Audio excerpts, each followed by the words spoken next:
Okay. Fine. Hello. Hello, what is it? Celaviedmai? I thought it was Celaviedmai. Everyone calls me May. I don't know why. M-A-I, May.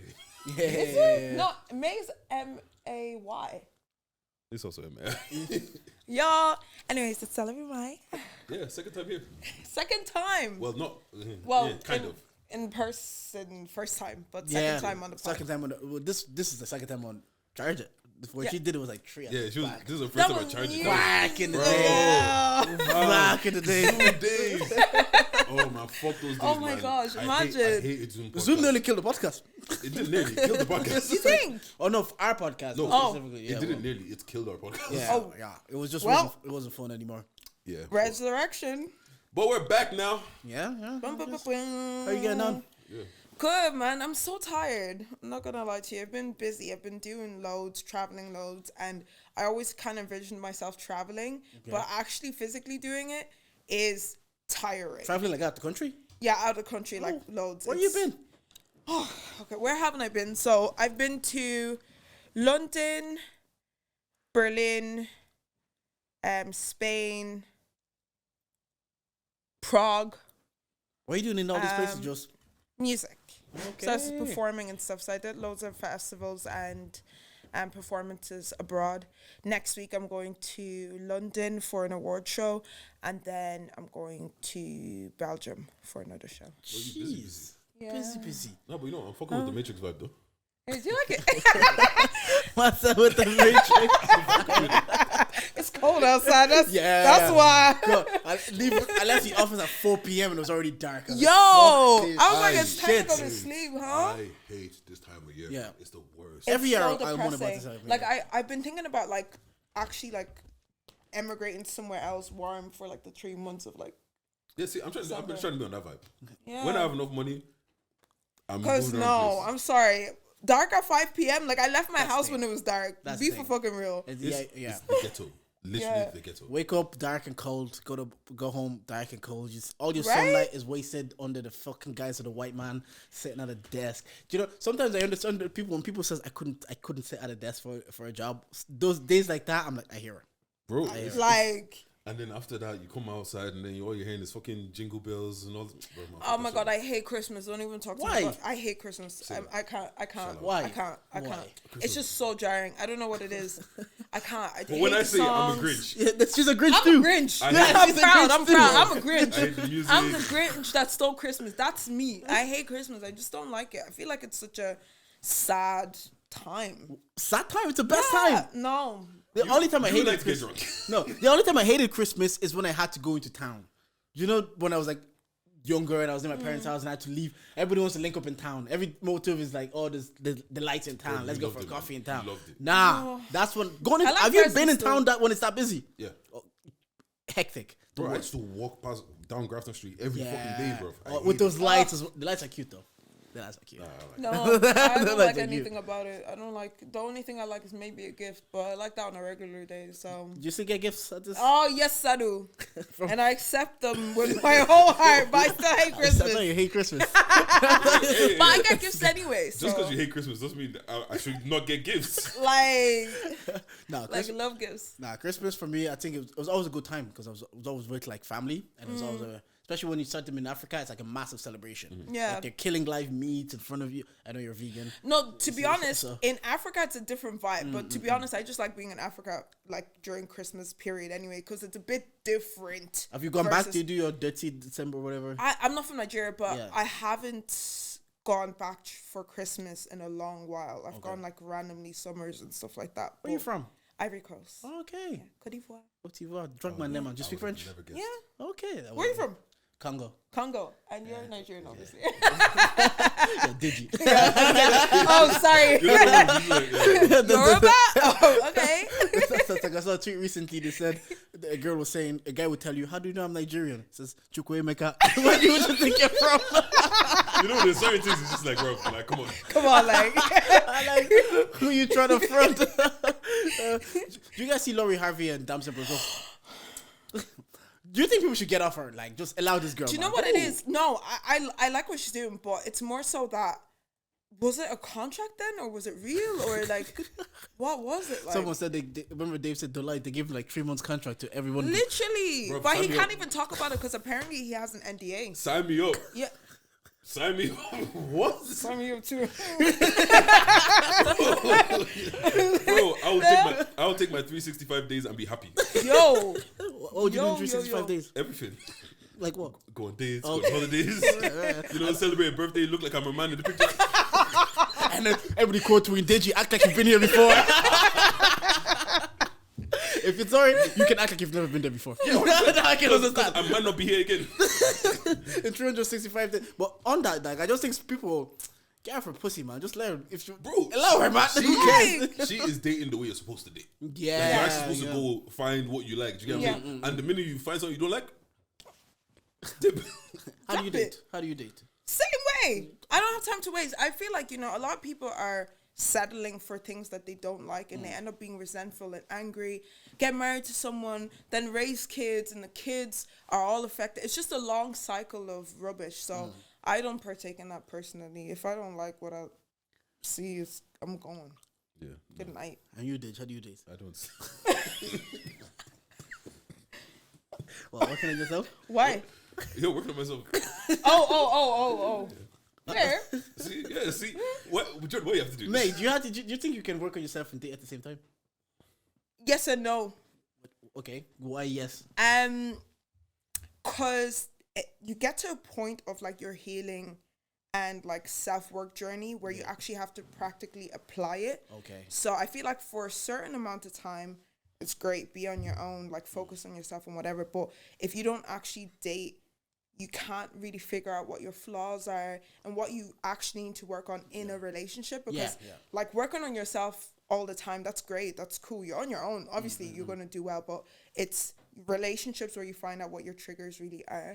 So sometimes you need a date just to kind of see if you've really healed from that, That's know? actually a good point. Actually, men often say women are distractions. Are men distractions? Everybody. 1, 2, 3, 11, whatever. Everybody's a distraction, can be a distraction. Yeah, so obviously then you're on a journey now where you're doing music and you're trying to progress your career. Do you look at dating then as like, maybe I should focus on this to get my career further, because if I have someone in the picture, they might distract me and derail me? Yes. So like I tried my best, not tried my best. I've been single like fully for a whole year. Like I've dated maybe once or twice in between the year, but I realized that first of all, I'm too busy to do that to begin with, especially with the rate I want to like propel at. Yeah. I don't have time to give myself to anyone and actually like fully be intentional and commit to anyone right now, because I think my work in general takes a lot from me, and I'm really prioritizing myself as a person and making sure that I'm really like consistent with how I show up for myself as well. Do you ever find people So, that tell you like, Preach. It took a long time. this guy, Is that your excuse? Yeah. this guy derailed me. Every Don't you say that's time- my spec? Every time you ask now, I'm just going to copy that and paste it right here. Make it a reel, okay, and send it to them every time. But I was gonna say, do you not find people that think that like they can handle it, that you're busy? They're like, no, I can work. They around can't. it. But They can't. And I'm gonna say it now. Don't approach me if you don't have that mindset. I don't wanna hear. Who are worse for it, men or women? Who's worse? For not being able to handle Both. It doesn't really matter. I think it's just yourself as a person, like what you want in a relationship, I guess, or how you are in a relationship. Because like some people don't. As I've started to see, like my friends, especially like the type of relationships they have, very diverse. Some people need to communicate and talk every single day. It's like good morning, good night. Some people talk every other day and it's fine. Maybe if we talk like every other day, maybe you can handle the fact that I'm busy. But if you need someone to talk to you every single day and consistently, probably not. Yeah, but bro, send me a text, bro. No. I'm not gonna lie. If I am dating someone, I would expect like a text, good morning, good night, or like something, throughout the day, just to like at least I know you're alive and everything was all right. But it doesn't need to be from 9 a.m. to 9 a.m. we're talking consistently. That's not realistic. We're adults, everybody's man. I remember we used to do that as kids, though. Yeah. Like As kids, I know. Uni days used to be under. You're texting in class. Oh, what are you doing? I love you, man. What are you up to? Oh, I'm just English trying not to get caught. I love me. Let me It's just not realistic anymore, you know. Like it used to be cute, that was fun, but it's not realistic. There's too many things going on. You even look at the person. I'm like, don't you have things to do? Go to work, man. That part right there, like I'm busy. What are you doing? That's crazy. Like, wait, why aren't you busy? Yeah, like that's why, weird. Why are you trying to talk to me at 2 a.m.? Do you not have work in the morning? Like If anybody texts me after like half, sometimes I wake up, they just see your messages at like midnight. I'm like, nigga, I was never gonna see this. Sometimes I was never seeing this. If I text you after 11 o'clock, I don't expect a message back until at least 10 the next morning. I was like, I ain't never seen this. Oh yeah, what's going on? I always say this as well. Like, text me at any time, that's fine. But like, only call me if it's actually an emergency. I don't really like phone calls like that, to be honest. I hate that. And I hate unprovoked phone calls because in my head, I've made that boundary with myself and everyone. Phone calls are for emergencies or urgency. Yeah. Don't call me. Why do you are you just a person that in general doesn't like phone calls? Fucking hate them. Why? I hate being on the phone. I love a cheeky phone call. I hate being on the phone. Why are we talking? Text me. Yeah. I'm a bad texter, that's why. Yeah. No, I'm bad on the phone because I can tell my energy is like, I'm not giving you the energy I want to give you. Then I feel bad and I feel guilty because you've actually want to have this conversation. But and I'm like, the only person, like, only my younger sister calls me unprovoked because she'll make me think it's an emergency, but she only wants money for a spice bag. What is an emergency to her? Yeah. You get it. It's urgent. She'll text me. She'll text me and I won't see it. Because I have her like notification muted or whatever. I won't see it because if you text me, it's probably not that deep. Then she'll call me and she'll be like, "Hey Jordan," I'm like, "Yeah, can I have €8 for a spice bag?" And I was like, "Wait, first of all, since when a spice bag is €8 now?" Yo, inflation is crazy, man. It's crazy. What's called hamburgers are $180. The McDonald's one? Yeah. Oh man. What's called chicken nuggets are like $3.50 now for 6. Celaviedmai would know because she's vegan. I don't eat that, but it's not expensive. Hamburgers used to be €1. That's like an 80% inflation. Good maths. That was easy. It was a nice round number. I didn't have to front it. Yeah, but yeah, I don't know. Dating all that is weird, man. Isn't it? Yeah. Actually, you know what? You're openly bi, right? Yeah. Yeah. What's going on? Oh, everybody knows. Woo! Sorry. But you said that. She said, no, I have to cook. You're... what's called? Because I know some bi people, but they date men, but they touch women. So it's different. Are you date both? I consistently for 2 years I was only dating women properly. But I lean more towards women, but that's just personally me than men. Because on this podcast, we have a running thing that women aren't nice people in general. Yeah. And that's a theme. Every time I speak to women that date women, they're like, they understand men more. Do you feel the same way? 100%. But not to say that women are bad or anything, but I think that coming from my perspective, dating a woman now, I understand what men talk about, but also at the same time, I'm very logical.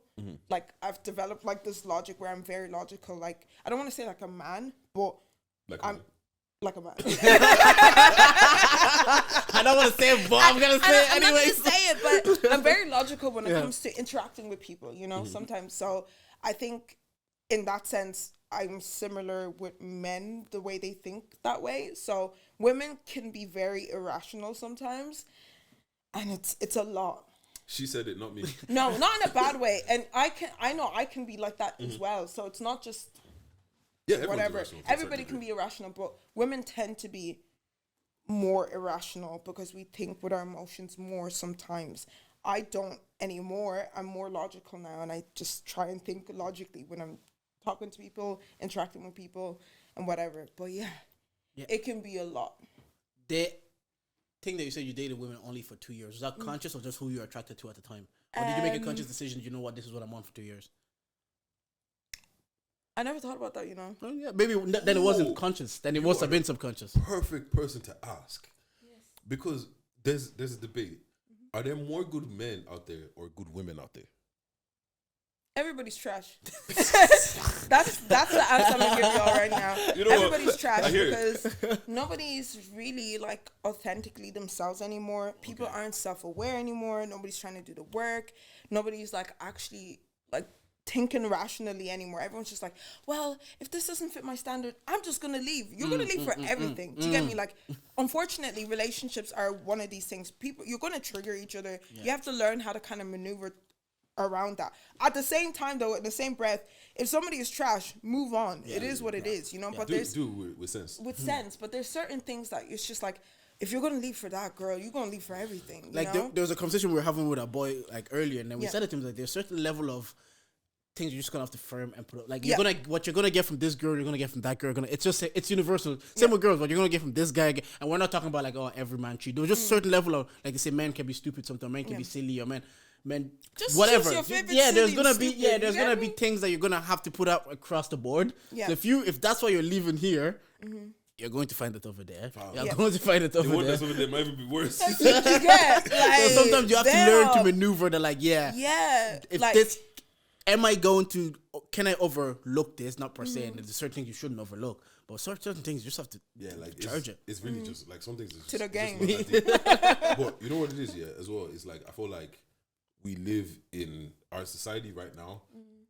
We're in gender wars. It's city boys versus city girls. So everyone is trying to get one up. Guards up. Nobody's trying to get hurt. Everybody's trying to protect themselves. You're not gonna really find love if you're still trying to not get hurt. Relationships are character building. Just take it firm. It's okay. Nobody died, bro. At the end of the day, if you small heartbreak, you come out with a bit more character. Heartbreaks, I actually don't mind them because I feel like they're character building. Let me tell you why. Psychopath. This girl is crazy. No, let me tell you why. Because I feel like for me anyways, when I'm in like a really dark, negative space, like after a breakup, it kind of propels me to work on myself like more, and I learn to understand myself a bit better. Not in a way of like, oh, come and hurt me so I can be inspired. Not like that. But it's more so I learn more about myself, and I end up like getting closer and more intimate with myself after that. So I don't really mind them. I just learn a lot about myself. Question, once again, I've got some questions for you. You got a lot. Every time I see my favorite artist going through some shit, I'm like, that next album gonna be fire. Do you feel like your art is a bit more? It gives it a little bit a boost when you're going through some shit, or even just heartbreak in general. I don't think my art necessarily, but my like drive increases in overall as a person when that happens to me. But I've been learning and trying to not fuel my discipline and my drive from my sadness. Try to fuel it from other places as well. But before, because I always hear that sometimes like you don't have to wait to be in a certain place or a bad place to create art. You're just limiting yourself. But then again, Chance the Rapper told us how happy he was to get married, and we told him, shut up, man. He created art from it.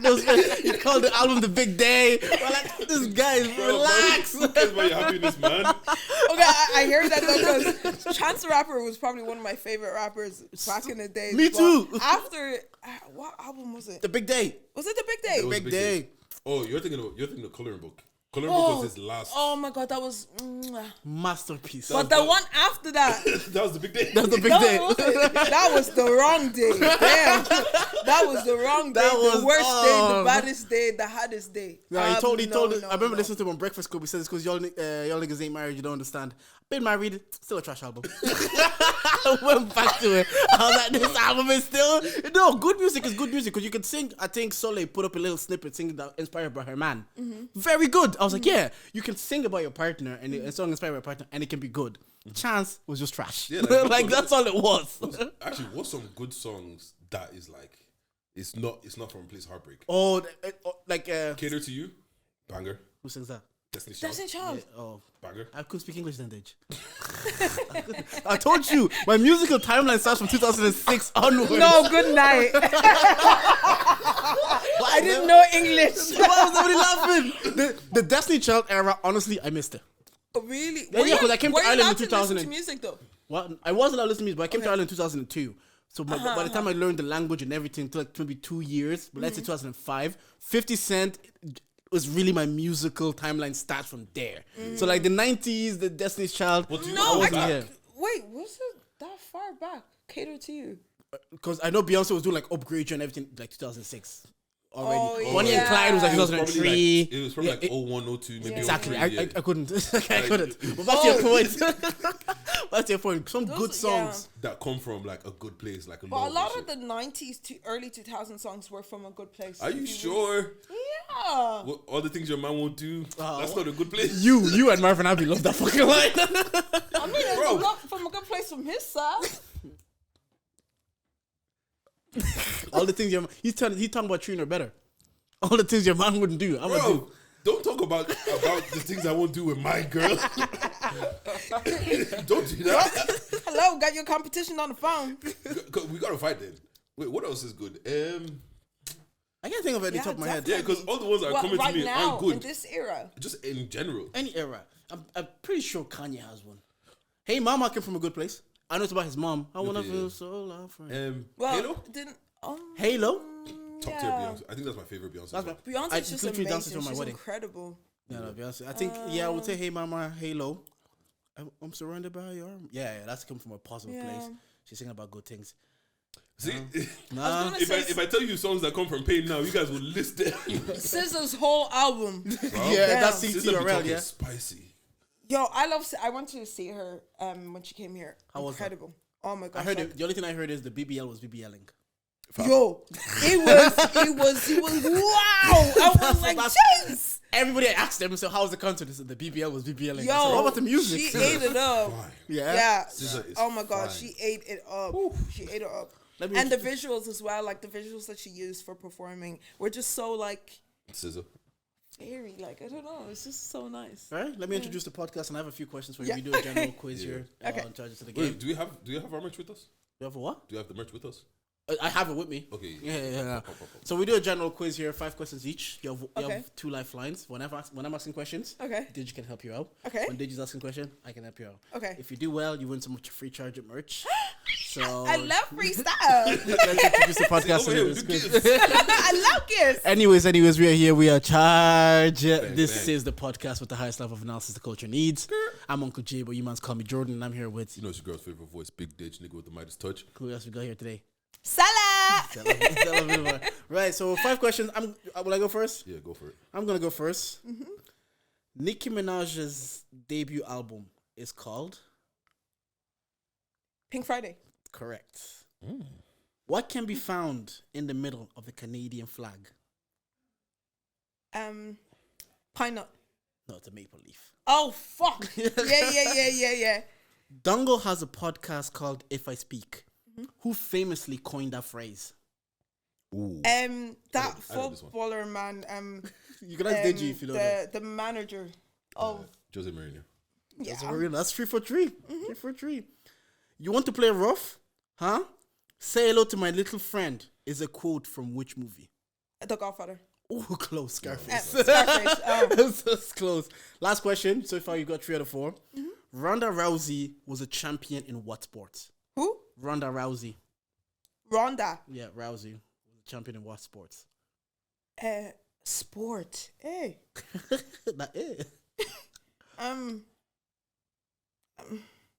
Sport, eh? Gymnastics. I don't know. Running. No, Did you just say running? running. That Ronda thing. Ronda Rousey was a champion in mixed martial arts, MMA. I don't know her, man. I'm gonna lie. That's Okay. that's you many did you did get? 3 out of 5. I'm pretty good. That's pretty good. That's 2%, yeah. What's it called? On Spotify, what is your first release and what year was it released? Mine. Yeah, yours. Dive 2018. Bang on. Bang fucking on. Okay. I love that song, so I know. How old was Princess Diana when she died? Hey, Diana, 30. Final answer? Huh? Final answer? 29. I'm asking is that your Oh, final 30. answer? Yeah. No, 39. Fuck. Okay. I don't know if I've asked this question or not. Okay, this one's. I'm not gonna lie to you. This one is hard. Okay. The actress Gabrielle Union starred in what 2003 film with rapper/actor LL Cool J as an arrogant health inspector? Oh my god, I've watched it. Do you know what I'm doing? Braids, taking out braids. Yeah. I've watched it That's as true, well. Oh, it's good. what I is don't it know what it is. called? If I hear the name, That I can see them together You in can. the movie. It's a funny movie as well, to be honest. No, I don't know. Yeah. Deliver Us from Eva. The what? Deliver Deliver Us. Us from Eva. Yeah, from Eva. Yes, Eva. She was. Why did I think that guy that was wearing that Matrix jacket like I was in that movie? He wasn't, was he? Oh, you talk about what's his name? Not Keanu. The black guy. Dark Blade. What's The his- one that played Blade. Or Oh, Wesley Snipes. Wesley Snipes wasn't even in the Matrix. Not Matrix. He was wearing a Matrix jacket. I think it was Blade. Or Yeah, he something. was on Wesley Blade. Snipes, Yeah. What's Wesley that? Snipes, yeah. That's what, 3 questions? 3 questions. All right, I'll try you an easy one. How many times did 50 Cent get shot? I know this one. 9. Yeah, bang on. What's that? That's 4 questions? Yeah, 4 questions, one more. Name 2 boy bands out of Ireland in the past decade. U2. The script. The past decade. Oh, decade. Yeah. The script. Yeah. I can get the script. And Chasing Abby. I can. Who? Yep. You don't even know that they are. I check them out. Chasing Abby. They're real. Okay, That's you know big. what? I'll give it to you. Oh, I picture this Irish. Yeah. Yeah, I was gonna say picture this. Wait, for what's you. the name? Chasing what? Abby. That's 6. I think that's Musical band. Crazy. Yeah. Yeah, in 2016 from Tullamore. Do you have a song with them? No. They're really big. Like. Oh, sir, crazy. Yeah. How many? Wait, so you missed Eva and you missed. I think that's it. No, she missed Eva and Diana's age. And Diana's age. So that's 6 though. 3-3. 6. Is that merch worthy? Yeah, fucking. Yay! I love gifts. Thank you. Thank you for pulling up. Sometimes I tap into your lives. I find them really entertaining. Oh, thank you. I tapped into the live, I think, with Jaffa once, and you were talking about how you don't feel the man them kind of either jump on the music or support you or are supportive as they should be. Why is that? Because they just aren't. Is there anybody like specific that you were like, I would have liked to? I called Jafaris out. Like Yeah. I told him, and he was like, that. What did he say? I think he said paraphrasing. I love you, Jafaris. I think I've mentioned it the last time as well. I hope he didn't take it personal, but I think he said I don't make music for niggas. Yes. So, I don't really know what music for niggas is. I know I'm kind of an alternative babe, so I don't know. What is music? What What is? would you classify as music for niggas? Violence. Because I'm thinking of BBB right now. Violence. I'm not, but he's not a violent guy. That's true. Because that's So- true. He's a very wholesome guy. Wait, can I pause this for a second? Is he actually stopping making music? I heard that on Bar for Bar that he's Because stopping there's making no, music. there's no way we can allow Jafaris to stop making music. Yeah. Is he actually stopping? That's what they said on Bar for Bar. That's what they said on Bar for Bar. I don't know if it's Really, to pursue his music, his film stuff, right? You're asking the wrong people. for the wrong people. So We don't have. you have insider them on live. information. You have them on your lives. But let me tell you something. I'm not gonna mention his name, so you can start from here if you want. But something about music that people don't understand, it's so emotionally draining, and you get to a point where you envision yourself being at a certain level, and if you're not there, it just drags you down, and you might just want to quit do music, you know. So Has that happened to you? so many times, but luckily for me, I feel like I have amazing people around me that remind me that like this is actually what you want to do. And I've tried to stop before, and when I did stop, I didn't feel like myself, and that gave me my reminder that continue, like keep going, you know. But not a lot of people have that within them. But also, I'm very determined, and I love, like, my biggest happiness comes from proving people wrong sometimes as well. So maybe that's why. Can you talk me through the the darkness that, like, you know, that point where you're like, okay, you know what, fuck this, I don't want to do music anymore and blah blah blah. Can you talk me through that, like the emotions, what was going on, or like obviously you don't have to go too deep, but No, I'm going to be real. Like, there's a point, like, the thing about music, I feel like a lot of people, like, attach their whole identity and self to it. And if it doesn't go the right way, or if it's not perceived in the right way, the way you expect in your mind, it almost feels like you're not worthy of being, like, living, for me personally anyway, right? And being like that deep and dark into it also with external factors from just life in general happening, for me anyway, personally, I will say I've been at a very suicidal point in general. It's just, but not having my music go the right way as well also kind of made me feel like nothing. Like I didn't know who I was. I felt like I didn't exist. I wasn't worthy of anything. But that's just me though. Like I know I've talked to other artists and they feel the same way as well. And it is a very weird experience to have. But luckily for me, I started therapy. I went to therapy.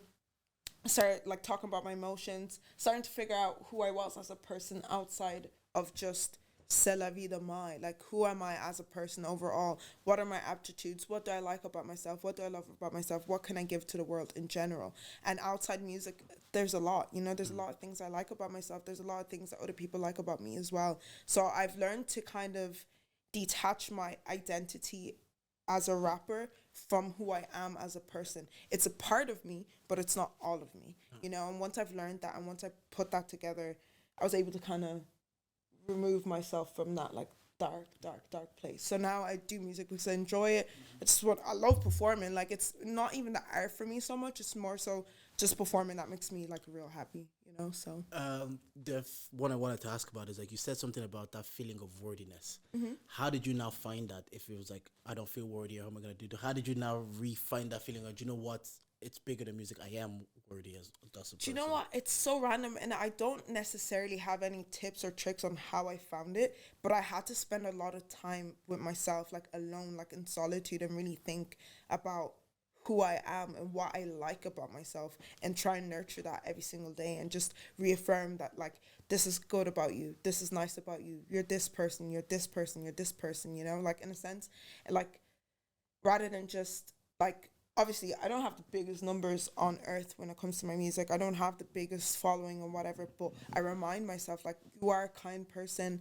You have a lovely heart. You have this and this and this about you. And that kind of helped me, like, work up the whole, my self-worth about how I feel of myself rather than just the music element of that, if that makes sense. You know, okay, there's two sides to this, right? On one side, there is my whole being is tied to music, right? And then there's but then it kind of messes up your life outside of that because you're kind of like, if your music, if a song doesn't get the numbers you felt like it was gonna get, you start feeling useless within yourself, right? And then there's the other side where it's like, okay, I'm no longer tied to the music like that. If it doesn't do well, cool, I'm only doing it because I love it, but it's not because it's me. When you were in the first place, do you feel like, not that your music was better, but do you feel like your career took off a bit better? I did think that up until June this year, because that whole coming to the realization of who I am outside my music started in 2022, and so I kind of removed myself. And 2022 was an alright year. It wasn't great, but 2023 was a great year once I removed myself from it, because I started to do things because I enjoyed it rather than trying to look for numbers and stuff like that. And once I did that, for me personally, on a like, I want to say accolade level or like achievement level, What's I've done mean? I was about to ask. accolade, like, you know, like prize is like Okay, accolades. Oh. accolades. Sorry. How do I say? Sorry. English. Sorry. Yeah, on that kind of level, I feel like I've done so much better. I've done incredible things this year personally for me, more so than I would have back in the days when I was more ego driven. I would say I'm not ego driven anymore. I do it because I genuinely enjoy it. But back then, everything was ego driven. I know that for a fact. I need to be better than this. I need this. Da, da, da. I'm not like that anymore. Where did ego come from? I think people just naturally have ego, you know, and I'm not going to lie. I think especially as African people, we have a lot of pride and ego, whether we want to admit it or we don't want to admit it. And I was really driven by that so much because I just wanted to prove, don't get me wrong, I still want to prove people wrong without that, but it's not my main like reason for doing what I do. Yeah. Whereas like before when I started, I think I had a lot of ego and I just wanted to show off and just show people that like, look, I'm this and I'm that and I'm this, you know. Now it's more so I just like doing it, like it makes me happy. I've also got a question here. Can you, because I see you is in this weird way, because the thing is there's a part of me that I know I can get toxic, but when I get toxic, bruv, I'm efficient. then there's the other part. It's like, yeah, but life outside your efficiencies, there's shit. Do you feel like you can dip in and out? Yes, easily. I think so. But I try my best when I catch myself trying to be a little bit toxic. I try and remove myself and ask myself, why are you actually doing it? And does it actually matter? That's what I normally ask myself then. But what if you dip in and shit starts popping off? no, like genuine, because that's a genuine question for me. Because like, okay, right, imagine you're in life right now, you've got a lot of shit to do, like you're not the most productive, but you know if you go into this dark place, fam, that shit gonna get done and it's gonna get done well. Do you dip in? I think. But what's the consequences of that? Yeah, that's what I was gonna say. You have to find a way to channel that energy without going into the dark place. Because I think it's kind of what we were talking about earlier. It's finding a way to create good art without going through pain. Like I think you have to, because if you can only, again, Hosier, I think Hosier had one of the best albums in 2016, 2017, but he was going through it. But I'm like, for you to recreate that, you have to go through that to give us that. Like I understand what you're saying. That like, what if you find that you're most efficient in your toxic space, or your work best in your toxic era? Let's be real. I think most people kind of are. Like, you know, people that are doing like essentially like really, really, really, really well, I think lean towards their like darkness a lot. But I don't know. Like, I'm just kind of chill about life these days. I don't really care. Like, you know. No, I hear you. Because for me, I go into this, it's almost robotic where I stop caring about everything. Like I'm emotionless, but I start going through the motions. And when you start going through the motions, like you're not thinking about what you're doing, you're just doing it. But the thing is, when I'm like that, I'm horrible to be around because I've damn near got no personality. I'm just calm. Wait, next thing. Do you get what I'm saying? But then how does that affect your relationships? It affects all of that because now things start breaking down. People start thinking I don't give a fuck. People start doing this and that, and I'm like, I care. Like I do care, but right now, like, bro, I'm trying to make this thing bang, innit? I hear that, and there is always a period in your life where like you need to isolate and really, really focus, but you can still do that with a lot of like good intentions and still treat people so well. And I think dipping into that like negative, like dark side, toxic side, you lose a lot of people in that process. I've been there, and it's not a nice feeling because you end up feeling alone anyway. Yes, you have all the success, but you're alone. What do you have it for then at the end of the day? How about we do it until we pop, and then once we pop, then but it might be too late. But then it's so hard. It'll be so hard to switch back again. And then by then everyone will be so tired of your shit. Fair enough. But the element of greatness is that selfishness. Like, it's a sacrifice of selfishness. Like, you always hear people to say, I missed my kid's birthday, I was sleeping in the office. Like, it's damaging. Their kids don't know them. They're missing soccer practices. They're missing recitals. And an element of greatness is sacrificing personal relationships. But you just have to, I guess, hope that people are understanding enough to know you're chasing a dream. And then again, a lot of that is result, because the people that I hear all of that, like, I miss kids' birthdays, these are like very successful people. These are people providing such a certain lifestyle that gives them the leeway to do that. But if you are maybe missing a big birthday or an occasion for the pod, they might be like, that pod that you pay to do. Look at it this way. I think like the way you communicate with the people in your life is really important. Like, you know, like you need to make sure that first of all you pick people that understand what you're going through, and like you need to be intentional about all your connections. And even if you can't show up for certain things, take intentional time out for those people and like reaffirm them and reassure them that, look, I am here for you, but right now I need to focus on myself. Like the friendship group I have right now in my life, like it took me a long time to get those friends, but they're so understanding and they know that it's nothing personal. If I go off the grid for a bit, I'm focused on myself. I'm trying to get somewhere, but doesn't mean I don't care about you. Doesn't mean that I don't wish you well. Doesn't mean that you can't call me at any point in time. No, you said don't call. Emergencies only. I hear that fully. And in friendships, we don't see our friends that much anyways. Like, more you're the best friend, you see them like once or twice a year. So friendships, I hear you can go off the grid for a bit, it won't change things. But what I think it plays a factor is if it's you'd be surprised though, girl friendships aren't like that. Fair enough. Girls, not really. Yeah, but now when you start having like families and children, it's like you just it's harder unless obviously you're providing such a lifestyle that you get that leeway. But with friendships, I can maybe be more understanding. Like, you know what? Celaviedmai has a goal. She's trying to be the biggest artist in Ireland. She's focusing on that. We're friends. I can admire from a distance, check in every now and again. Calm. But if it's a partner, but to get that leeway, we have to start. So they have to start somewhere. Again, it's a chicken and the egg. You know what I mean? Something's got to give. I understand, but just it's harder to find that understanding in someone that wants your love and attention. Yeah. And then your children, you are literally their parent. Like, so it's like, you gotta be there. Y'all gotta date partners that just suit your lifestyle. We say this all the time. Every week. We say, just pick Simple someone as. that suits who you know. If you're someone who needs to be outside and network and whatever and and you're dating a homebody, that's your fucking problem. Yeah. Like, you chose that at the end of the day, you know? Like, the homebody needs to understand, I need to be outside. If you don't understand that I need to be outside, then I will. Yeah, and you know? Or come outside with me. I don't know. Yeah. I think what you said even earlier. So, where did you envision yourself to be that you're not?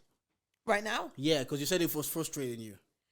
Like, I envision, because I think, you know, for me, I feel like I'm really blessed, and thank God whoever is praying for me, well, my mom, obviously, but myself, but whoever is, God is constantly blessing me with little pockets of here. If you do this, here. If you do this, if you do this. But I think 2019, for me, where I kind of had like my little mental breakdown was like end of 2019, start of 2020, before lockdown happened, because so many cool things were happening. Like, I was meant to go to England, like some record label came up to me, like good things were happening, but it all fell down after lockdown happened. So for me, it kind of destroyed my self-sense because I felt like I had nothing or whatever. Sorry, what was your question? No, you said earlier you envisioned yourself being somewhere. Yeah, so I now envisioned you're myself like in the UK, like doing bits, like, you know, like at like what?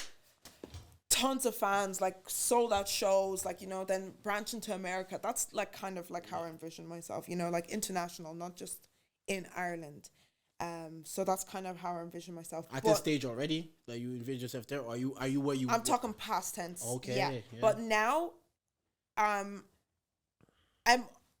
not exactly where I want to be, but I'm so much better than I would have thought I would have been back then after everything that happened, if that makes sense. Yeah, no, I get you. So I'm content. Like, this is the first time, I think, in my life in general, personal life, work life, everything, family, friends, that I'm genuinely like actually content. And I never thought I would actually feel contentness for this long. Are you able to enjoy that? Are you able to? Because some people panic because they've never felt, it's a foreign feeling. And I think I don't know, I was watching maybe a show recently or listening to a podcast that says we all go back to our familiarity even though it's bad, because it's what we're used to. It's what we're comfortable in the toxicity, even if it has to be in the chaos, because what we're used to. So we create it. But are you, now that you're in the place of contentment for the first time in a while, are you like, I'm enjoying this as well? I really am. And also because I think for me, I've gone to that place of, I've had contentment for a long time, and then I was like, oh, this is kind of weird, it's boring, let me go back to my familiar toxic, and I didn't like it there, you know. And once you get to a point where like you're tired of that shit in general, and you actually just want peace, calmness, lack of chaos, none of that stuff. And now if you come up to me with that kind of stuff, no.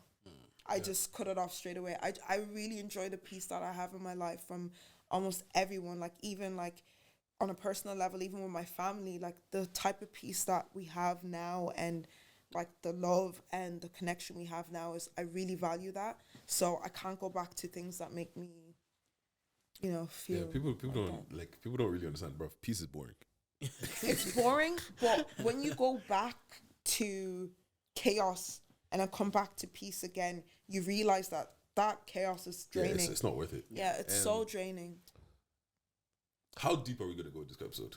As deep as you want. Pause. my brain realized what I was saying. I was about to say that. I was like, I don't want to say this. Well, yeah, go. What are you gonna say? You were talking about that's when you had your breakdown and all that kind of stuff. And I always see people talk about having mental breakdowns and this and that, but nobody actually talks about, okay, what did it look like? And apart from what did it look like, how did you get out of it? How did you navigate it? Yeah, because the first of all, like, just what did it look like for you and your mental breakdown? I'm asking you too, by the way. I feel like when I had my mental breakdown, it affected how I interacted with people. Like, I would just be angry all the time, and I'm naturally such a happy person. So like, I'd react to the smallest things, like be like, okay, you're doing this, da da da. I'd just be so like temperamental and angry all the time. But I know that I was projecting from the frustrations that I felt within myself. So anything would just set me off. I mean, I'm not even kidding, the smallest things would set me off. And I don't know why, but I think it was just because I was so empty inside and I felt like nothing that, like, I don't know, maybe I was just looking for an outlet to kind of let out those frustrations. But it got to one point where I can't even remember it. I know it was like, I think I was talking to my sister or something, and my sister said something to me that like hurt me so bad that I was like, oh my gosh, like what the hell? Like, why would you say that to me? But then I realized that I was actually being a prick for like a whole year to everybody. I just was being a prick to everyone. And then I ended up being alone. So it was around, I would say 2020 September, because I had an incident with my family where I moved from Galway to Dublin. So I was alone. I was like cut off from my family, didn't talk to any of my family or nothing. So I was like proper alone. And that solitude that I was talking about made me reflect a lot about myself and who I was as a person and what I was doing wrong and how I was treating people and things like that. So that moment kind of made me think, okay, I need to do better. But at the same time, I was aware. But for the whole year still, on top of that, I just didn't give a shit. I was like, whatever, I'm going to do me. I'm focused on me, whatever, but in a toxic way, not in like a loving, like caring way. So I did that for a whole year. Then I met someone in the process I did that for a whole year. Then I met one of my closest friends now. And we just started talking and she gave me so much space to really let out my frustrations and just talk about everything. And then she told me that she was going to therapy. So I was like, okay, I'm going to try it as well. So I went to therapy, tried it, and I was like, whoa. So I finally got to the root of what was actually causing me so much anguish and like pain and whatever. And once I figured it out, I'm not going to lie to you, I felt so much better. I just needed to get to the root of why. I'm more of a like, I need to know why type of person, but it doesn't always work. You're not always going to get the why, but specifically for what I was going through and how I was feeling, I just need to get to the root of why I was feeling the way I was feeling. And once I got to that root, everything just became better. So I started to be more, so basically what my therapist said to me is that I wasn't being compassionate enough to myself and I wasn't giving myself enough grace to make mistakes and figure things out and be loving towards myself the way I normally would be so loving to other people. And once I started to do that to myself the way before I was like a prick, before that, once I started being nice and loving to myself, I started to realize that everything will be fine, like everything will be okay. So that's kind of how I navigated through. It took like a year for me to kind of come out of that properly, and now I feel like I'm myself again. Yeah. Deja said it before. It's like sometimes we aren't as kind to ourselves as we would be to others, or we won't give ourselves the same grace that we're doing to others. And when he said it to me, it's like it even allowed me to be easier on myself. It's like, you know what? I'm just trying my best. Like every day. I'm just a boy. He literally, I'm just a girl. I'm just a girl. Like, I'm literally just trying my best. And some days it's enough. Some days it isn't. But some days that's all I can give. Yeah. As long as I know within me, I'm giving what I can in that moment. I need to be kinder to myself. Okay, maybe I might have fell short. I'm a human. I'm a human being. We all have good days and bad days. So. Oh, I thought you meant literally. This guy's a fool. This guy. Well, as for me, in terms of like mental breakdown, I've been lucky that I don't feel like I've experienced like things are crumbling and I'm mentally breaking down. The last time I was probably in a really hectic headspace. I would say at this stage maybe it was probably obviously within my relationship. It's happened where I'm in a really hectic headspace. I'm trying to figure it out. Is it gonna work? Is it not gonna work? We've all had those thoughts within relationships that can put you in that headspace. But it was just in college, maybe my dad coming to me and you're like saying I'm getting old. I don't know how long I'll be able to work and put you through college. You need to kind of get this shit done. So it puts that pressure on you and it just sits with you and you don't realize. And the day when I finally finished, I honestly felt relief. And I was that feeling of anxiety and pressure and stress that just stayed within me. I thought that was just normal. I thought that was just how I am. I thought I just feel this. This is my being. But that day, kind of the burden, let's say, I don't think it led me to be a place where I was mentally scrambling or in a bad state. It was just, it was the first time in a long time. It was the first time within 5 years I generally felt lighter. I was that pressure of disappointing my dad and feeling like a disappointment, it's finally gone. But I think that's really it for me. Other than that, I try my best. I have barriers. I know, like you know yourself with my employment situation. I know, okay, this is gonna happen. Let me act now. I try my best to always be like, what's coming down the pipeline, and how can I rectify it today, so I don't have to deal with it as much of a mountain in 3-4 months. And that's I just put those little steps in place to help myself. No, makes sense. What about you? I actually forgot the question. You said what was like a mental breakdown look like for yourself, or when you're going through shit, essentially. Or have you ever? Yeah. Yeah. It's weird, right? Because like I don't get those like, oh my god, I feel so sad. Yeah. I feel whatever. It was weird. Like I remember I moved out. Left Galway, came back to decided the country, left my house, moved out, and was living. This one I was living out in Finglas. Bro, I don't know. You know what it was? Yeah, I actually, looking back, I was mad lonely back then, man. Because like I didn't have, like, most of the people like that were my friends and shit. Either were somewhere else, were in Galway. Because I was in Galway. I was in out 3 years in, got out. So like a lot of my friends, the people that I was closest to back then, they were out on that side of the country and shit like that. Bro, it was just like, and then on top of that, oh my god, that's when I started hating my job as well. Bro, I was just like, bro, I have to get up and go to this job. I was showing up 40 minutes late. I just stopped giving a fuck. Bro, I remember I used to walk from Stevens Green to like O'Connell Street, even though I can get the bus right around the corner, just because fuck it, why not? Because like I knew I was going home to just go do nothing in it. And then, but the thing about me was that when I would feel like, oh my god, this is so bad, I'll be like, stop being dramatic, man. That's not being kind to yourself. You know what I mean? That's instead of, you're just saying, like, instead of actually sometimes feeling that, and you just like, stop being a bitch, man. No, but you know what? The thing is, it feel different if, like, how can I put this? It feel different if I felt it like it was in my whole body, and I was like, oh my god. It wasn't really like that. It's more like it's a tingling feeling, and it's like, bro, if you're being dramatic, man, like you know when you look at yourself, it's like, is it really that deep? Yeah. So yeah, just like that, and then like other times it's just like, you know what it is? It's just the will to do nothing. Do you get what I'm saying? Like you're just there and just like, so yeah, today, innit? And then the day goes, you go through the whole day and it's like calm. Then you go through the whole next day and it's like calm. And then you know it's one of those ones where it's like, bro, remember when we were driving? Yeah, remember when you were driving from? It was me, you, and Dave, and we're driving through Blanche. Yes. And then I said, so Yes. So I was like, that was when I realized I was a pussy. Like that's when I fully realized I was a pussy. What did you say? Because you know what it was, yeah. There was a point where I was mad suicidal, and I was like, I can't take my life because I'm scared.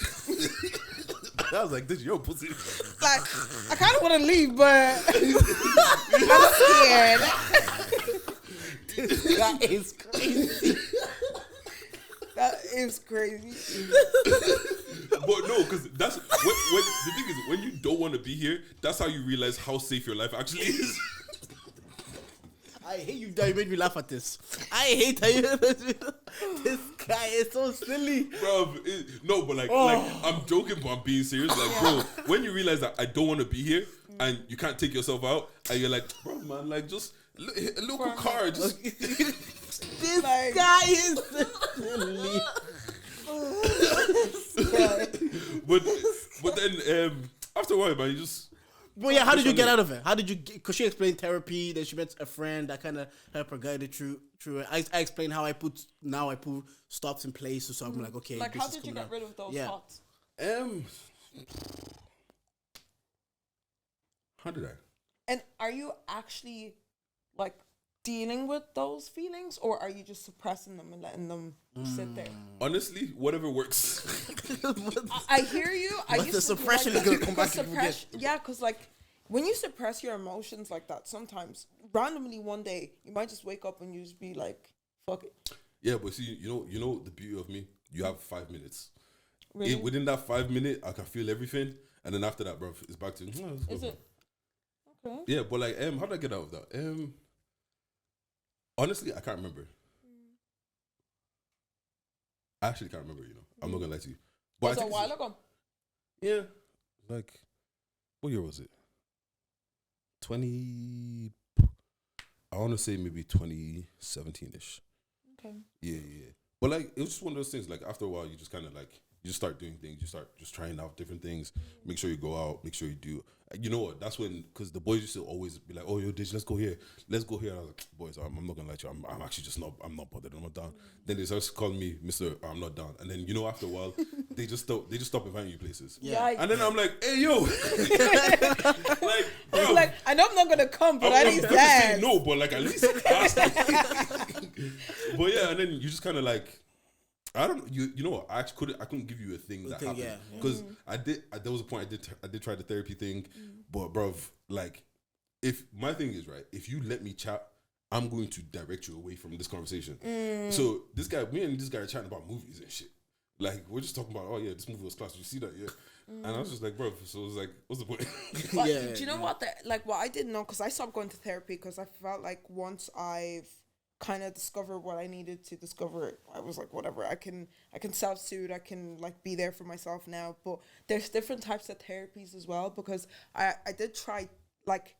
So the one I tried the first time was great, but then I was like, okay, I feel like now at this stage in my life, I want to try therapy again, just to kind of like, keep up my mental health and whatever. But the one I did try, I wasn't vibing with it. Like, it didn't make me like come to whatever, like any conclusion or anything like that. So I say that to say that there's different type of therapies that you can go to. Like, you can go like to behavioral therapy, like cognitive behavioral therapy, where they kind of like show you like techniques to manage stress and stuff like that. The type of therapy I went to was just like proper counseling. Like, we just talked about everything. She let me talk and talk and talk and talk and talk, and then just like kind of probe me to get to where I wanted to go to. Others, it's like they actually tell you like what you should be doing. Yeah, no, because I went the second time and she was cool, but she was like just more like, yo, do this. Like, I remember the first time I was on the phone to her and she was like, yeah, just make sure you take a walk every day. I almost hung up the phone. Like, fuck, I look like walking. I was like, I'm telling you that I feel horrible, blah, blah. You're telling me to take a fucking walk. But do you know what? And then I did it. And I was like, oh shit, this actually works. A walk is... What exercise can do for your mental is actually underrated. It's crazy, Yeah, because I was sick this week. So I'm annoyed because my body is like last week, my body is physically sick, so I can't go to the gym. So my mental is suffering. So now I'm annoyed, like I'm looking at myself in the mirror like I got skinnier again. So all of this is just fucking me up. I was like, bro, you've missed the gym for 1 week, but like I always say, like gym coffee in the shower.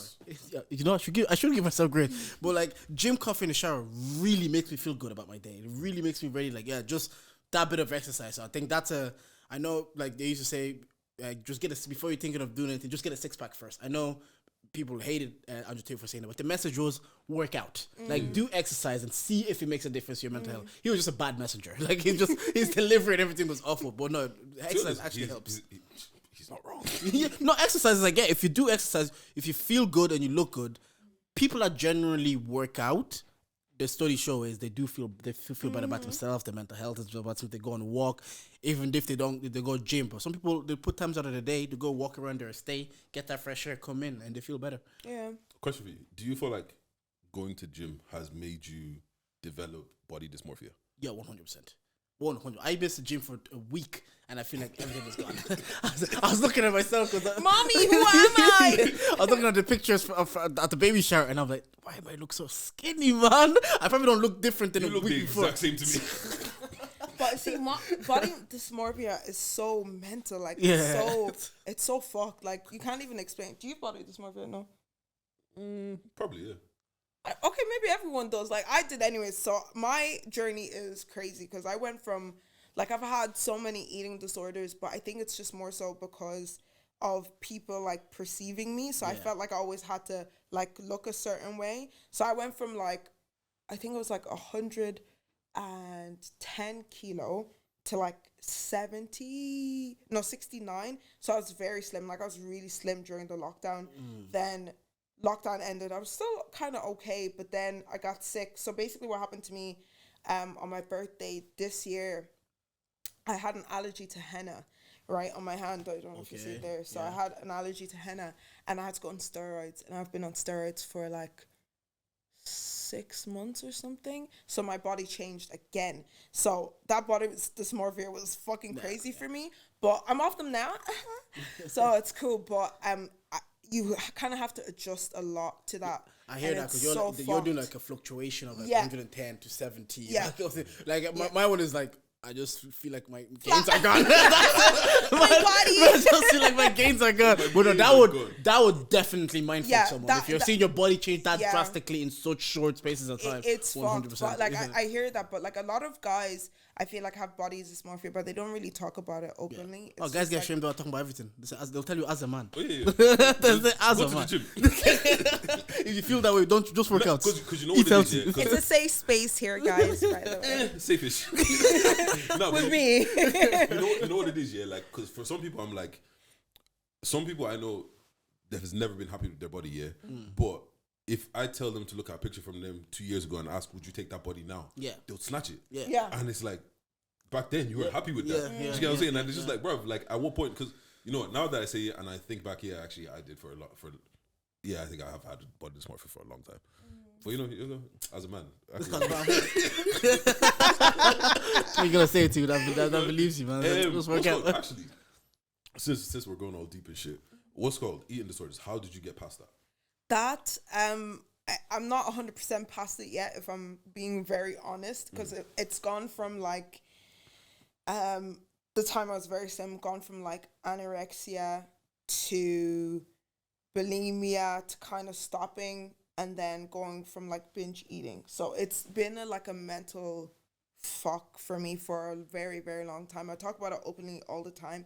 It's very frustrating, but I'm getting better at it now because I feel like I try and give myself grace overall every single time. I'm like, okay, you fucked up today. That's fine. It's okay. Tomorrow start again. So I kind of try and look at it that way. Probably not the healthiest way to do it, but I'm trying. Yeah, like I said from the beginning, That's we're just trying our best. I'm just trying my best. I'm just a girl, man. I'm just a girl. I'm trying. But funny enough, I feel like a lot of girls that I know have eating disorders, and it's just the pressure of looking a certain way as a woman. Like, just let's be real, like bigger women, thicker women get a hard time. So I see why people do it and why it is the way it is. Not right.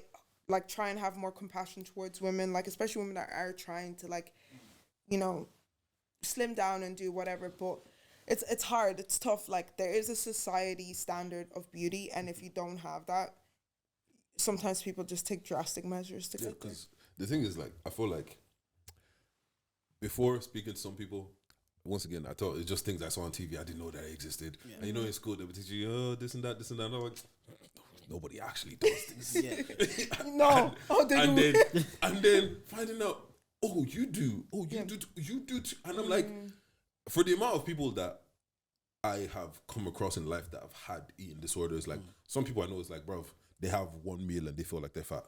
Another person have literally just eat a tiny bit and they just feel like, oh, I've ate too much, they start feeling physically sick, go get themselves sick. Some people, like girl in school, just being like, she'd pretend to eat around people, but she didn't really eat. Until one day, one of her friends was like, yo, I've only seen you eat 3 carrots. Crazy. It's funny, but like it's true. And it's like, for the amount of people that I've come across in life, funnily enough, all women, maybe just men. As a man, I'll shame you. Yeah. This guy in Deji circle, you can't tell me you have the eating disorder as a man. That's what he said. This guy is so silly. Content now. But yeah, so it's kind of like, for the amount that I do see it, I don't feel like I've really heard anybody actually speak about it. And it's just like, because even in those situations, I've been there. Like, I actually don't know what to tell you right now. Yeah. Like, you told me you've eaten a carrot for the past 3 days. Yeah. I can't just say, oh, go get food. Yeah. Like, so how, like, if someone approaches, if someone approaches me with that, from somebody that has dealt with it or is dealing with it, how do you actually approach that? I wouldn't know. I'm not gonna lie to you, because it's being in it. I think it's such a mental thing. You need to, like, it's willpower. It's like a willpower for you to kind of get out of it, and it takes a lot of time. It takes a lot of time. Like, before, like when I had my eating disorder, like if I ate anything, I would weigh myself straight away. Anything. And I remember it came up for me on Snapchat from like 3 years ago, where I was just taking videos of my body and like doing like flexing, like looking at myself, because I used to be like bare hench. But anyway, like Yeah, I was a gym mom. But yeah, so I used to take videos of myself like all the time, like every second, like every minute of the day. And I looked through that memory and just every day from that month, like video. And I was like, that's so mentally fucking draining. Like, I don't know why I did that, but I don't know. There's no answer. I don't know anyone else who has ever overcome their ED. That's great, but I know from what I know with the girls I have met, it goes from every extreme, every single time, every extreme. And I have to very, like, quickly catch myself because I've been, like, back to, oh, I'm just not going to eat for the day, or I'll just eat, like, one meal, it'll be fine. And then it turns to, I'm not eating for 3 days, you know? So it's a mental thing. It's crazy. Girl dinner is eating. Sorry. Bro, it's an eating disorder. Bro, I don't care. It's true. It's an eating disorder. Girl dinner my ass. I was trying to this one girl, yeah. I asked her, what'd you eat today? I told you don't date. I can't chat to people again? Oh, sorry. Anyway. I like that though. I was trying to catch you up. Bro, I'm sharp in this thing. I'm chatting to this girl, yeah. And I was just like, yo, so, yeah, what'd you eat today? I was like, yeah, I got food. I was like, what'd you eat? This girl told me like 4 chips. Oh. And like, cute. I looked at her like, 4 chips? That's oh my God, you ate. Girl dinner. Bro, that's not even a snack, bro. That's not even a snack. Crazy. Nah, but that shit's crazy. Yeah. Look, man, anyone out there with eating disorders, get help. Honestly, do, because it's hard, man. And I actually don't think it's one of those things that ever go away. I think it's just, you just manage. It doesn't really go away, but you manage it better and try not to. Well, not everyone does, because some people have actually, like, been unalived by on the music, obviously we saw the BLM happen, and then there was a lot of tokenism happening with corporations and etc. of being a black by women. Did you ever feel like parts? I love that question. No, sorry. Go ahead. Did you ever feel like some like corporations were trying to get you because of the tokenism or because of the diversity and inclusion aspect of things? And do you even care that was the case? So what I will say, I actually had this conversation with someone recently. What I will say is, in 2020 or whenever that happened, the BLM thing happened. Yeah. It was a lot because I did the march in Galway, so I set that up and whatever. I was getting death threats. That was great. Twitter. Getting death threats. Yes, Twitter is a scary place, man. Bro, why would they give you death threats? Sorry, guys. I think I have an ADHD. I need to get an assessment because my mind skips so quickly. But anyway, they were giving me death threats because, it was during COVID and everyone was like, oh, you're so selfish, you fucking nigger. Anyway, that's cool, whatever. Yeah.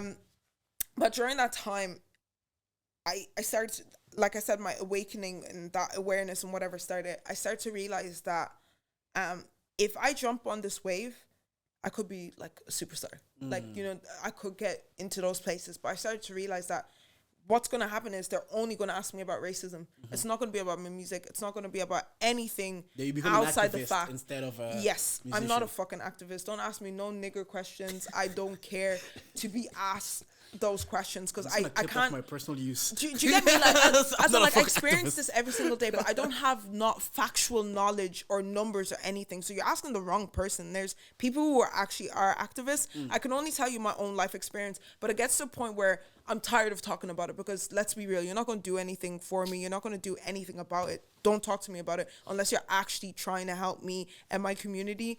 Let's not be talking about it. Go talk to the other man them that do activism. It's not for me at this point because it is what it is. But basically around that time, so many people, and I mean, like, if you see my Gmail, whatever, it was full.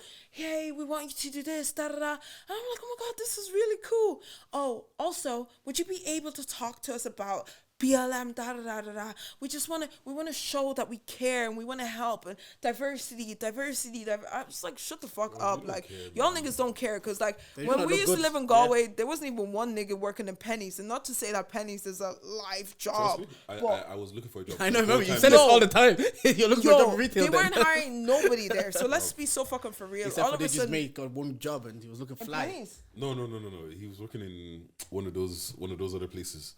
What was it again? It was one of the fashion places. I can't remember. Yeah, might be top man. But yeah, Yeah, but that's different. They're a bit more like diverse already. But Penny's was not diverse in Galway. Let me tell you something. They were not. So when they're approaching you, saying all of this, saying like, "Oh, we want you to work for us, but if you do this for us, oh, we want you to work for us, but you have to say, you're kind of like trying to make our company more diverse, and we've realized that we haven't been da da da. We would love you to da da da. Shut the fuck up. Like, at some point it just got tiring. Like the first couple of ones was like great, like, you know, I felt great because I was like, okay, I'm actually making impact, like, you know, like I'm gonna help my community, da da da. Then I started to realize, actually you guys are doing it for your own gain. You don't actually care about us. Fuck that shit. So when that happened, I toned it down altogether that year. I didn't do anything.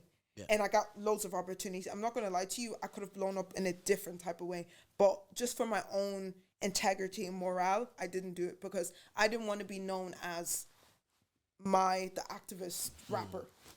That's not me. And the minute you do something that they don't like, you're gone.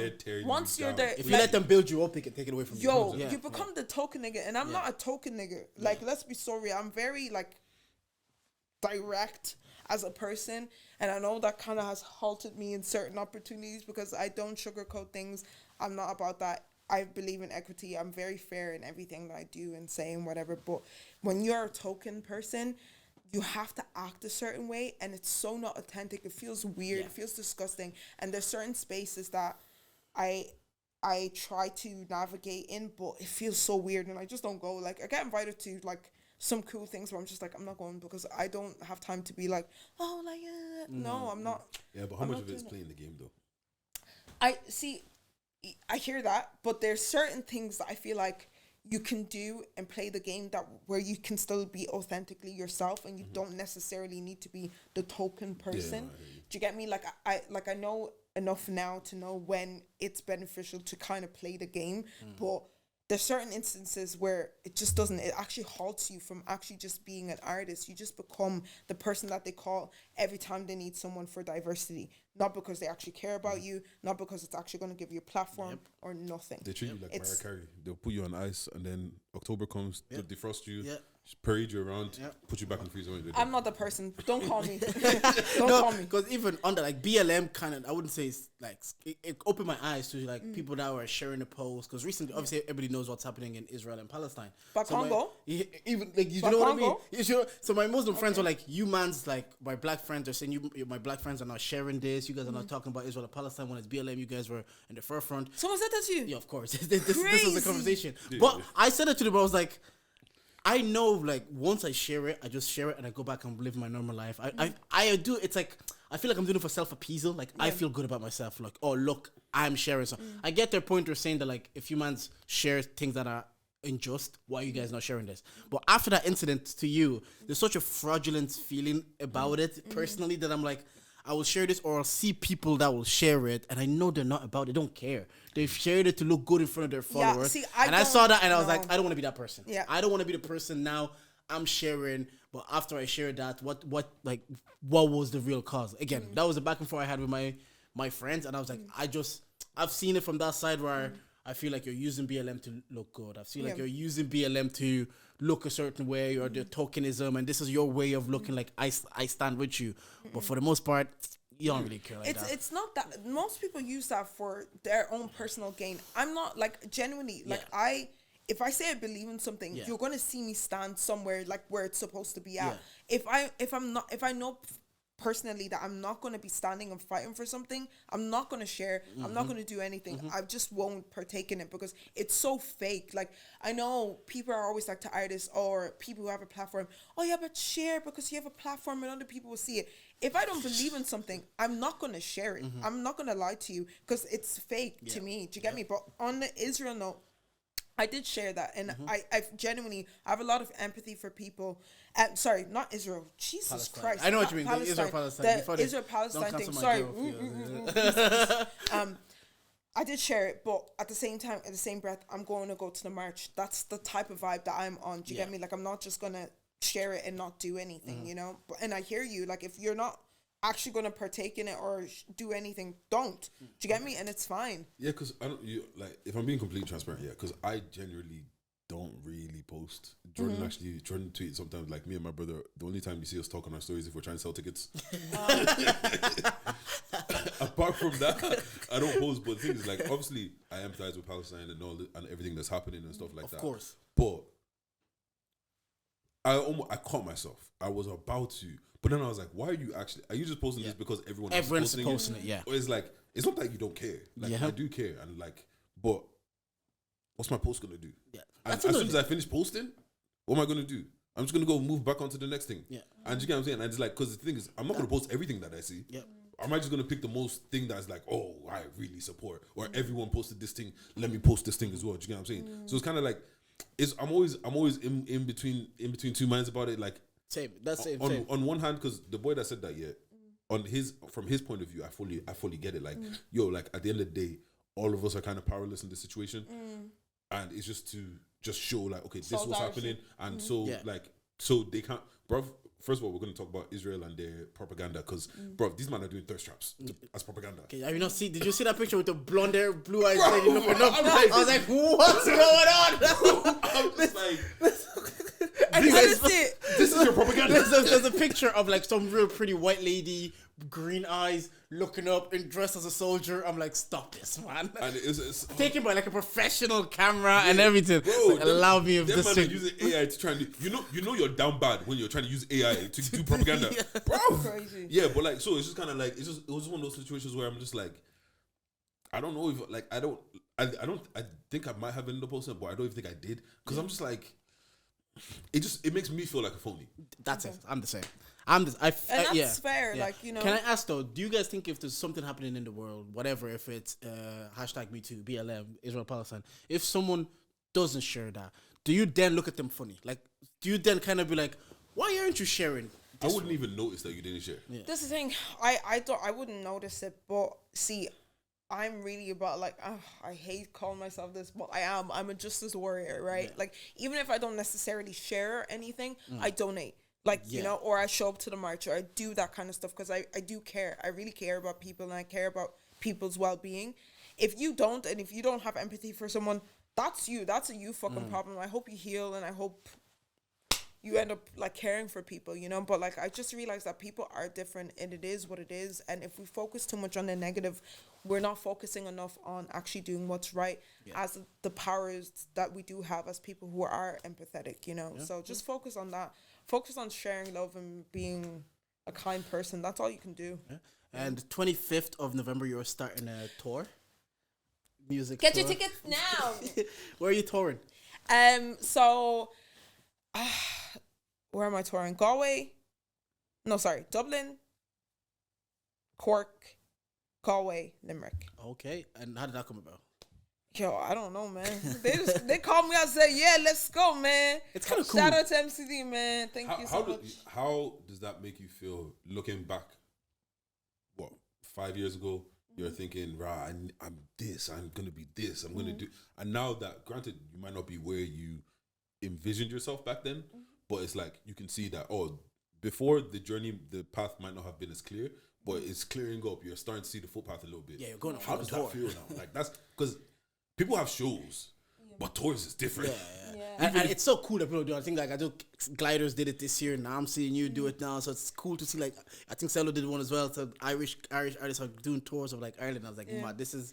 I used to pray for a time like this. I know, like, it's cool because I feel like the music industry has changed so much, and I feel like now people actually value musicians, whereas before it's like, what are you doing is fucking cringe, like, you know. So, like, now it feels like more real. It feels more like an industry. There's still a lot of work to do, obviously, but I feel happy. Like, I'm excited because, like, I'm working with people that I actually really like, and also I just like performing, so I don't like anything performing related makes me happy. Like, I feel good. Yeah, no, I've said it so many times. I think it's sometimes we're at a spot now we focus where we're not, instead of focusing that, like, we have Irish artists touring, we have Irish artists charting, we have Irish artists performing at festivals. That's for me, that's so fucking cool to see. But sometimes it's like, again, because England is 1 hour across the pond, we look at, like, but we could be there though, and we're not. We don't have a cent or day. They have so much black people. They have so many resources. They have so much more than we do, and I think people keep forgetting that. Like, they're light years ahead of where we are. We are the first generation Black people in Ireland, and if people actually get that into their head, they would understand that it will take a long time for us to get to where we've said this many times like, on this pod. we need to be realistic, but I think also, with that being said, that sense of community needs to be built a little bit more, where I feel like there is quite of a division still in the music, in our industry, I would say. In what way do you mind? I think a lot of people have big egos, and they need to drop that, because it's not how it works. You get your little 15 minutes and it might be gone very soon. Let's just be real. It's not, some people have come up and their shine was great and it was good and whatever, but it dies down very quickly.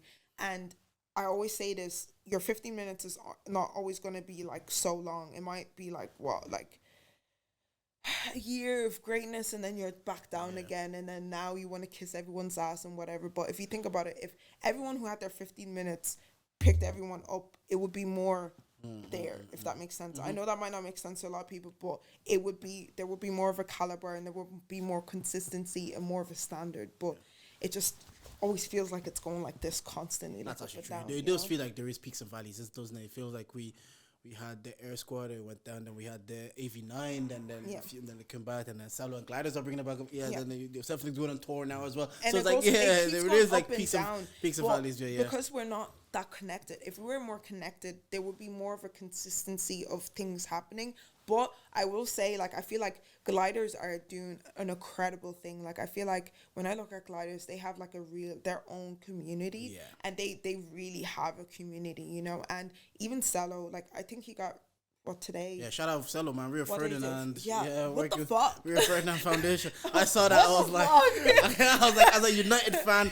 Yeah, and maybe over the last 2 years, like with Gliders, with Cello, even Fortune going number one. I feel like I'm seeing a bit more consistency. Yes. Now, again, I wasn't paying that much attention until I have a podcast that people are gonna come and talk about. But now I'm seeing that, like, okay, Cello charted, Gliders charted, Fortune as a number one. So you're going on tour around Ireland, and it's like, okay, seems to me that that consistency has to pick is up building now. Don't Don't get me wrong, and I love all those boys. Like, shout out to Cello as well. What I really love about Cello is, like, he's such a community person, and he's so not. I'm not gonna lie to you, Cello. I thought you were a prick before until I met him. I'm gonna lie. I was like, oh my god, he seems like he's an asshole, but he's such a nice, down to earth guy, and he really cares. And if more people were like the way he is, I think we'd have a great industry, because he just cares about the art and helping people like excel, you know. So what are you looking forward to most from this tour? Doing the songs that I didn't get to do for a couple of years, because I've been doing like so many hype sets. So some of my like slow jams and stuff I haven't done. So yeah, I'm looking forward to that. I think it'd be. And for us, like, cool. what should we expect? Ass shaking. No, just okay. We'll be there. Bear girls, bottles. But you know what? Last time Demi from Get the Gist came on this podcast and she's gonna shake Nyash on the stage, we sold out the live show. We sold out the live show. You saw it? Yeah, we sold out. So Demi was like, I'm shaking us on the stage. All the man them bought tickets. Guys, people were calling us, yo. There. People were saying, yo, Dej, you have tickets. Bro, I've been promoting tickets for a month. You had bomb. Yeah, been shaking me like, all of a sudden now you're interested. I'll be there. We'll be there. I'll be there. See, I want to take you guys on a journey with this tour. This tour is quite sentimental to me, because I want to show you where I started to, like, the middle, like the breakdowns in terms of what I had, and then to where I'm going. So it's like a journey of who I was to who I am. Will I be surprised by the production? Production in what sense? The production of the show, like, or is it going to be you rapping on stage? Oh, sorry, no, I have a band. Like, I have a full band. Okay, I have a full band. Sorry. Nice. I forgot to mention that's not just me and a few special guests that you guys might like. Okay. So yeah, it's gonna be exciting. It's gonna be fun. I can't wait. Also, I'm gonna announce the opening act soon, so keep a lookout. It'll be cute. And you know what I found out recently that was cool about you? You say, Simba, I'm surprised to see you. I don't know how nobody know that about me. Because Simba was on the podcast, I'm surprised and I was like, to see you. How are we supposed to I was like, that's cool. Yo, you know what's crazy? Let me not talk too much. Anyway, someone out there hates me and they don't even know that I'm on your tag of your song. That's so fucking crazy, babe. That's me. That's me. And you don't even know it. That's crazy. That was cool. Not me on your song. You're gonna claim my royalty. I'm waiting. Wow. Let the Let song them do blow, numbers, yeah. innit? That's Said, me. you didn't want to give me a feature. I'm there though. I'm right there. And I need my royalties. Y'all hate me, but I'm on Simba. That's crazy. Yeah, we good? Or I've got one thing, but no, bring it up. all right, cool. It's little video, yeah. Oh, it's of me. No. Oh. I was like, please, I didn't do anything. What the fuck's happening here? 1 second, because football wants to try and do nonsense. All right, you guys ready? Yeah. All right, so it's morality test. Okay. Oh, but why are you not playing though? That's the question. Yo, technicals. Yo, Jordan, plug something. This guy. Anyways, Come to my show November 25th in Whelan's, Dublin. and what about the Galway people? Yeah, what about the rest of the dates? Fuck all y'all. No, I'm just kidding. I need to actually look on my phone. I think it's the 9th in Cork, 15th in Limerick, and 16th in Galway. Have you performed in the hometown yet, Galway? Yeah, Galway's my hometown. I'm scared. Yeah. First time back or? Yeah, first time back performing there. I haven't performed in Galway since 2017. Damn. Yeah, it's a long time. Crazy. That's cool. Yeah. All right. What time it is? Let's test your morality. You are home alone late one night getting ready for bed when your sibling unexpectedly drops by. They seem to be in a state of panic and you ask them what is wrong. They tell you that they got into an altercation with a stranger. During the altercation, your sibling pushed the other person, causing them to fall head first, instantly ending their life. Your sibling tells you that they did not mean for them to fall and hit their head and it was just an accident. You keep your mouth shut and you tell them that they can stay with you for a couple days just to cool off. A couple days later, you look on the news and see that somebody else was arrested for the murder that your sibling's done. Do you confess to the police to free the innocent person that was arrested? Or do you say nothing because you can't turn in your own family member? You're a social justice warrior. You go first. Yo, you going to jail, bro. Who's going to jail? My sibling. Your sibling, I'm so yeah. sorry. Like, I feel like you going to jail. I can't see. The thing is, I can't sit with that guilt because it's not mine to bear. And no offense, I love my family, but we all make mistakes. But I genuinely feel like we need to all pay for our mistakes, you know. And it is what it is. You can be sorry. That's cool, but I can't sleep at night knowing that somebody else is in trouble because of you. If I was someone and I kill somebody, I'm not calling you. No, please don't call me. Don't call me. You know Don't what call me. I have, I have No, a no, specific friend. I have a specific friend. If anything illegal is going on or anything crazy is going down, I'm not calling him. No, And I've told him. Don't. My conscience, I can't handle it. Yeah.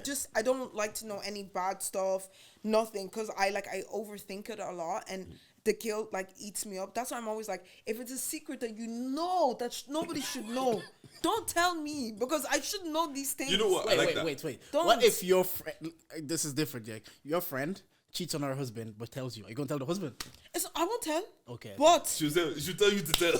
you better go and tell him. What if she doesn't? You'll figure it out. It's not me. No. No, don't tell me anything. Don't tell me. Please don't tell me. I just can't handle it. Like my body's even shaking thinking about it. I can't handle it. Don't tell me. I can't. Now you've seen them do lovey-dovey, but you know she cheated on holidays. Fam, Yo, I'm not coming where your husband is at. Don't invite me. Don't even invite me to your wedding. It's cool. It's calm. fam, Yo. she'll be given toast. She'll be looking like. Side eye. The love of my life. Why? Weird. Nah, I'm thinking with Maya on the actual dilemma though. Yo, with her. Yeah, I think so. Bruv, nah, man. I think so. You're Look, What if this is a family man? Life. They have children. Get a good lawyer. Because if it wasn't you, get a good lawyer. And hopefully you boss case. However, that's my dog. I do hear both sides because I'm speaking now, but if it was actually, maybe if it did happen, I'll protect my brother, which is the thing that you'd want to do naturally is to protect family.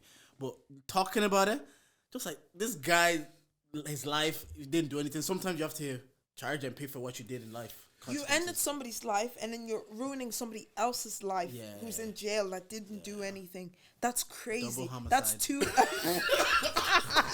Damn, double homicide. Jordan, low-key, you're funny. This guy's crazy. That's a double homicide. Nah, but you know what it is, yeah? I've come to the conclusion that life just isn't great. And it's unfair to everybody. So I care about me and my people's.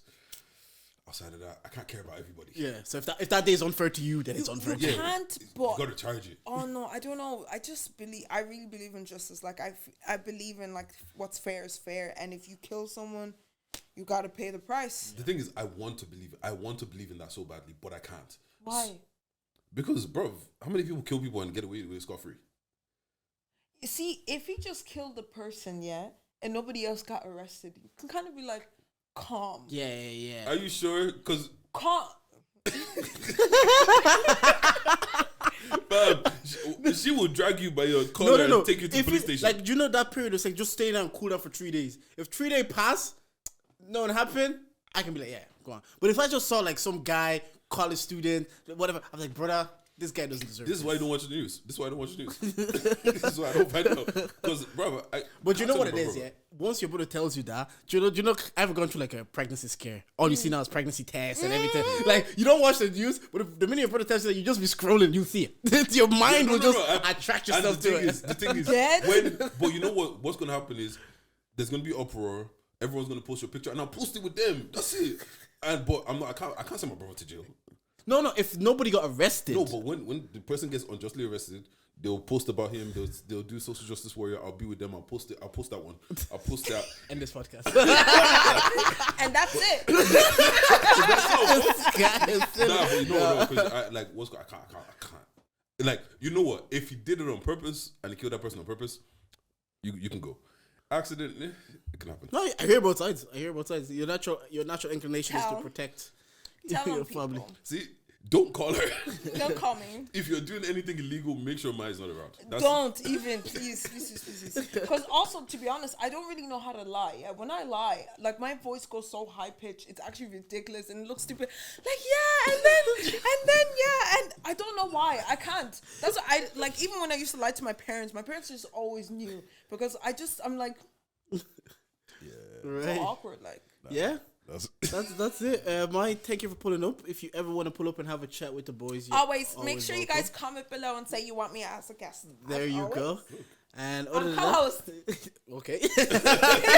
If you made it to the end of the pod and you didn't like anything we said today, well, you can charge it to the game. Thank you for listening.